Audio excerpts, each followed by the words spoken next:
이 피라미드의 위에 있는 분이 결정을 하면은 상당히 잘 될 확률이 꽤 있었어요, 옛날에는. 근데 지금 시대에는 그렇지 않을 확률도 매우 높아졌다는 겁니다. 오히려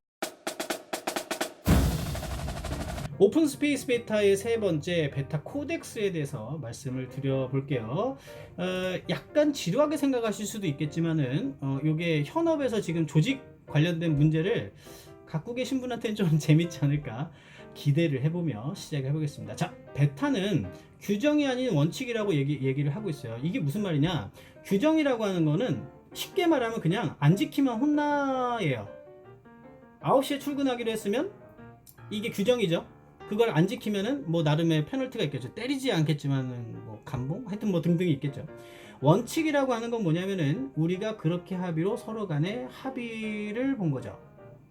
그리고 더 중요한 건 뭐냐면은 규정이라고 하는 거는 이럴 땐 이렇게 한다. A라면 B 한다라는 게 좀 더 많아요. 그러니까 예상치 못했던 상황이 왔을 때는 규정이 없으면 조금 어리둥절한 경우가 있어요. 근데 원칙이라고 하는 것은 최소한의 원칙만 지킨다면, 어떤 방향과 철학만 있다면 어떤 환경, 어떤 새로운 예상치 못한 상황이 와도 거기에 맞게 자율적으로 행동을 할 수 있다는 겁니다. 베타 코덱스는요, 앞서도 설명드렸지만 이제 베타 방식, 그러니까 수직적이지 않고 수평적인 방식으로 하는 사고방식의 집합을 말하는 거고요. 시스템 개념과 마인드 체계라고 되어 있죠. 그래서 가이드가 되어주는 겁니다. 구체적으로 보죠. 자, 이렇게 12개가 서로 상호작용을 한다는 게 중요한 거고요. 각각을 조금만 디테일하게 들여다보겠습니다. 자, 팀의 자율성을 볼까요? 의존성이 기존 조직에서 있죠. 왜냐하면 상사에게 기본적으로 의존을 하죠. 상사의 의사결정에 의존하고요. 그 다음에 반대급부로 좀 책임을 좀 덜어낼 수도 있을까요? 구성원들이 이런 것들이 있겠죠. 근데 뭐예요? 목적과의 연결성이라고 하는 것은 제가 앞서서 진성 리더십에 대해서 말씀을 드렸는데 목적, 가치, 비전 이런 것들이 매우 중요해지기 시작했다는 겁니다. 참고로 이게 글자가 제가 삐뚤어지는 거는요, 마음이 삐뚤어진 게 아니고 제가 왼손잡이라서 그러니까 좀 이해를 해주십시오. 가능하면 좀 바르게 써볼게요. 목적, 가치, 비전 이런 것들이 왜 예전보다 지금 중요하게 되었느냐 다 아실 거예요. 이제는 뭐죠? 강요와 강압이 통하지가 않습니다. 특히 신세대 직원들한테는 퇴사해버리죠. 그래서 이제는 뭐가 필요하죠? 이게 필요해요. 의미와 가치가 있지 않으면 사람들은 자율적으로 행동하지 않는다라는 겁니다. 그리고 의존적으로만 일하는 직원들만 남아있다면 그게 건강한 조직이라고 말하기가 어렵겠죠. 자, 그 다음에 연계성에 대해서는 벽벽 속의 각 부서가 아닌 셀 조직으로의 통합. 이게 무슨 말이냐면 마케팅 팀끼리만 모여있거나 이런 게 아니라 어때요? 프로젝트 단위로 이렇게 돼가지고 이 안에 마케팅도 있고 세일즈도 한 명 있고 회계도 한 명 있고 이 자체로 하나의 나름대로의 완전체. 셀이 뭐예요? 세포잖아요. 그래서 세포와 같은 조직으로 구성이 된다.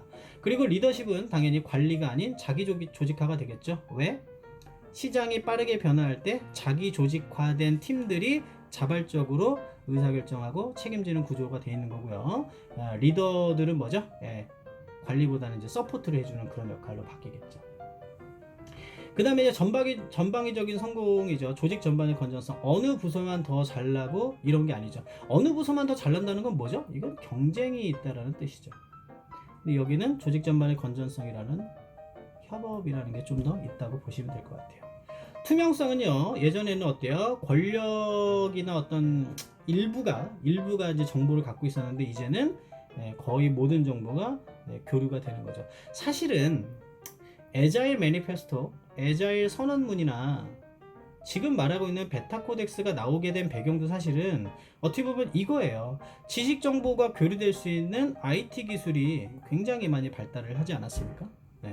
그리고 이걸 잘 다루는 사람들은 신세대란 말이에요. 그러니까 기성세대의 노하우와 신세대의 어떤 트렌디한 어떤 이런 것들이 사실은 서로 협업을 해야 되겠죠.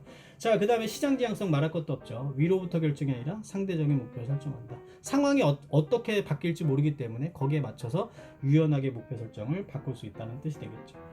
그 다음에 혜택은요, 인센티브가 아니고요. 참여 자체가 인센티브라는 겁니다. 왜냐하면 여기서 의미와 보람을 느끼기 때문이죠.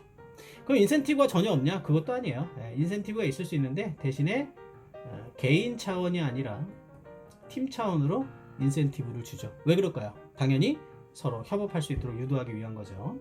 자, 그 다음에 마인드는 계획된 경제가 아니죠. 왜냐하면 시장이 계속 변하기 때문에. 그래서 어때요? 시장의 변화에 대응할 수 있는 준비성. 그러니까 앞서 말한 self organization, 자기 조직화가 안 될 수가 없겠죠.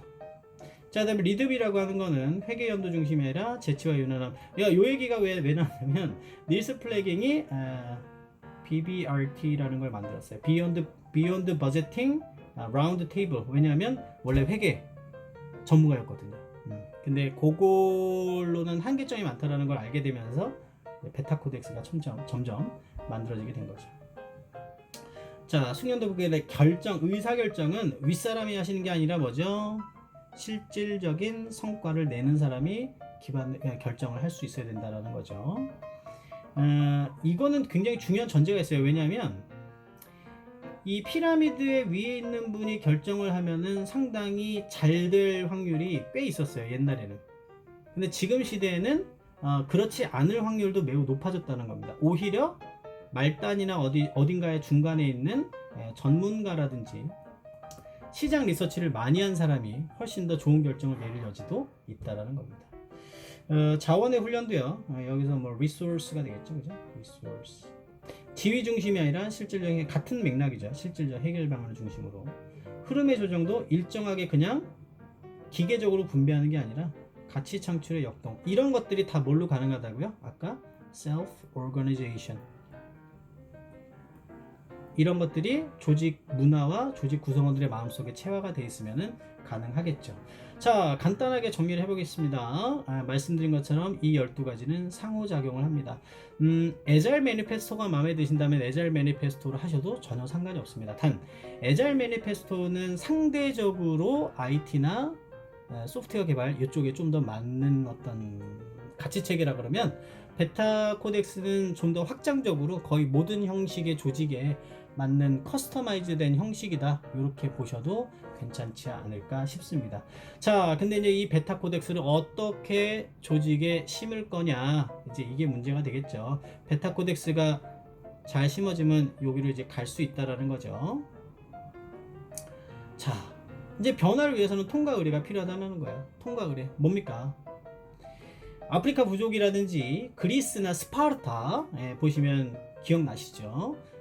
성인이 될 때 즈음에 맹수가 있는 뭔가 이렇게 아주 위험한 곳에 떨어뜨려서 통과 의뢰를 진행하기도 하고요. 특전사라든지 해병대, 저는 해병대 출신은 아니에요. 이런 데서도 통과 의뢰가 있죠. 그래서 어려운 어떤 그 의뢰를 통과를 해야만 하는데, 이 통과 의뢰가 기왕이면 의미 있으면서 재미있고 유익하면 안 될까? 조직 내에서도 사실은 보세요. 사람들이 의지도 생겼는데 혼란, 스트레스, 공허 이런 것들은 어쩔 수 없이 있다라는 거예요. 스트레스가 생긴다라는 거죠. 그래서 게임과 같은 변화가 필요하다라는 거고요. 요즘에 게이미피케이션 많이 각광을 받고 있죠. 자, 그래서 보시면은 이제 내가 통제한다는 느낌, 진척되고 있구나, 성장하고 있구나, 그 다음에 사람들하고 소속감을 느끼는구나, 더 넓은 목적의식을 느끼는구나, 이런 것들이 좀 있으면 좋겠고요. 목표의식, 정확한 원칙, 그 다음 피드백, 선택적 참여, 이런 것들이 좀 있으면 기왕에 하는 변화가 훨씬 더 재미있지 않겠느냐라고 하는 건데, 요게 가능하게 해주는 게 바로 앞서도 제가 개괄해서 설명드렸던 오픈 스페이스 테크놀로지가 되겠습니다. 이 방법에 대해서 제가 개괄해서도 설명드렸지만은 좀 더 디테일하게 설명을 드려보고자 합니다. 다음 편에 말씀을 드려볼게요.